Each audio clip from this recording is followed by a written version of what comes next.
Reconstitution of A partnership and modes of reconstitution. ഒരു പാർട്ട്ണർഷിപ്പിൽ പുനഃസംഘടന എന്ന് പറയുന്നത് എന്താണ്, ഏതെല്ലാം രീതിയിലാണ് ഒരു പാർട്ട്ണർഷിപ്പിനെ പുനഃസംഘടിപ്പിക്കുന്നത്? വളരെ സിമ്പിൾ ആയിട്ട് പറയുകയാണെങ്കിൽ ഒരു പാർട്ട്ണർഷിപ്പിന്റെ ബേസ് അഥവാ അതിന്റെ ആധാരം എന്ന് പറയുന്നത് അഗ്രിമെന്റാണ്. ഓൾറെഡി 2, 3, 4 പാർട്ട്നേഴ്സ് തമ്മിൽ ഒരു അഗ്രിമെന്റ് ഉണ്ടാകും. നമ്മൾ ഏത് രീതിയിൽ ബിസിനസ് ചെയ്യണം, എന്ത് ബിസിനസ് ചെയ്യണം, ഓരോ പാർട്ട്നേഴ്സിന്റെ ക്യാപിറ്റൽ എത്രയാണ്, ഓരോരുത്തരുടെയും റൈറ്റ്സ് എന്താണ്, ഡ്യൂട്ടീസ് എന്താണ്, എങ്ങനെയാണ് പ്രോഫിറ്റ് ഷെയർ ചെയ്യേണ്ടത്, എല്ലാ കാര്യങ്ങളും ഇവിടെ ഉണ്ടാകും, ഈ ഒരു അഗ്രിമെന്റിൽ ഉണ്ടാകും. ഈ ഒരു അഗ്രിമെന്റിൽ എന്തെങ്കിലും ചേഞ്ചസ് വന്നാൽ അവിടെ എന്തായി, ഓൾറെഡി നിലനിൽക്കുന്ന പാർട്ട്ണർഷിപ്പ് ഇല്ലാതെയാകും. എന്നിട്ട് പുനഃസംഘടിപ്പിക്കുകയാണ് ചെയ്യുന്നത്.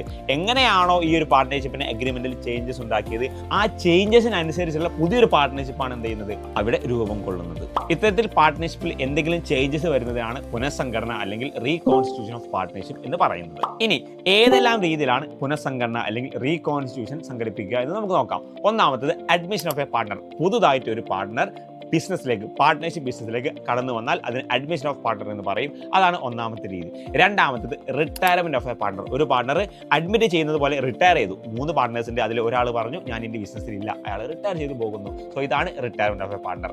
മൂന്നാമത്തത് death of A partner. Retire ചെയ്യുന്നതിന് പകരം ഒരു പാർട്ട്ണർ മരിച്ചുപോയ പാർട്ണർ നമുക്ക് പിന്നീട് കൊണ്ടുവരാൻ പറ്റില്ലല്ലോ. അതുകൊണ്ട് തന്നെ എന്ത് ചെയ്യും, അതോടുകൂടി ആ പാർട്ണർ ബിസിനസ്സിൽ റിട്ടയർ ചെയ്ത പോലെ തന്നെ എന്ത് ചെയ്യും, മറ്റു പാർട്ട്നേഴ്സ് ആ ബിസിനസ് കണ്ടിന്യൂ ചെയ്യുന്നുണ്ടെങ്കിൽ അവിടെയും എന്തുണ്ടാകും, റീകോൺസ്റ്റിറ്റ്യൂഷൻ സംഘടിപ്പിക്കും. നാലാമത്തെ കേസ് എന്ന് പറയുന്നത് change in profit sharing ratio. 3 partners ഉണ്ട്. ഈ പാർട്ട്ണർഷിപ്പിന്റെ റേഷ്യോ എന്ന് പറയുന്നത് എ പാർട്ട്ണർക്ക് 3, ബി പാർട്ട്ണർക്ക് 2, സി പാർട്ട്ണർക്ക് 1 അഥവാ 3:2:1.